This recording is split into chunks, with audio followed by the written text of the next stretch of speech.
សូមសម្រួលអេរិយាបថណាគ្រប់ព្រះអង្គគ្រប់គ្នាយើងដល់ពេលវេលាដំណោណាគុំណាសម្រាប់សម្រួលអេរិយាបថណាគ្រប់ព្រះអង្គគ្រប់គ្នាដើម្បីយើងបានផ្សព្វផ្សាយនៅការចិត្តណាហើយមេរៀននេះប្រសិនណាបើយើងរីករាយពេញចិត្តក្នុងការបដិបត្តិរបស់យើងបដិបត្តិនៅកន្លែងរៀបអង្គរៀបខ្លួនក៏បានដែរព្រោះយើងដឹងអំពីវិធីខ្លះៗហើយ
សូមតាំងចិត្តដើម្បីបានផ្សព្វផ្សាយបុណ្យកុសលទាំងអស់គ្នាសត្វទាំងឡាយទាំងពួងដែលដល់ហើយនៅសេចក្តីទុំសូមឲ្យជាសានបានសេចក្តីទុំទៅដែលដល់ហើយនៅភ័យសូមឲ្យជាសានបានភ័យទៅដែលដល់ហើយនៅសេចក្តីសោកសូមឲ្យជាសានបានសេចក្តីសោកទៅវងបតិទានគាថា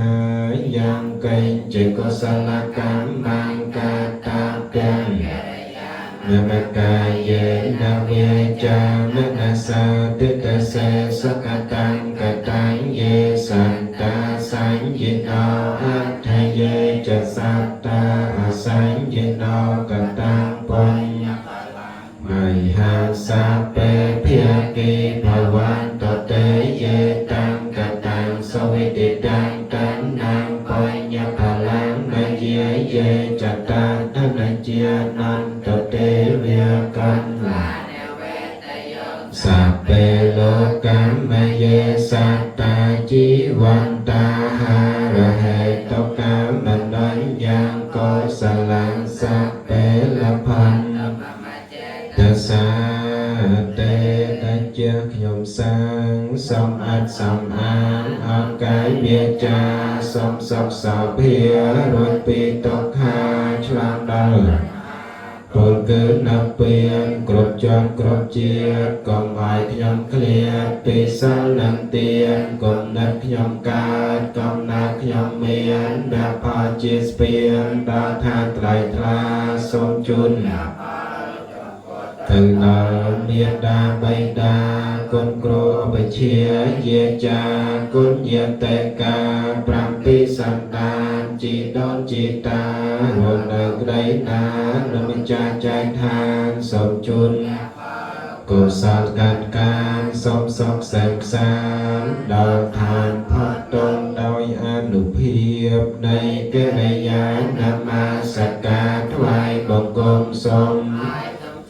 បងនៅឧបទ្រពទាំងឡាយទាំងពួងទាំងសេចក្តីអន្តរាយទាំងឡាយជាអនេកក៏ចូលឲ្យវិញ្ញាទៅកំបីមាន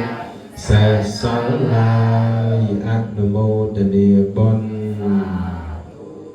ណាសូមគេពរជូនពរញាតិញោម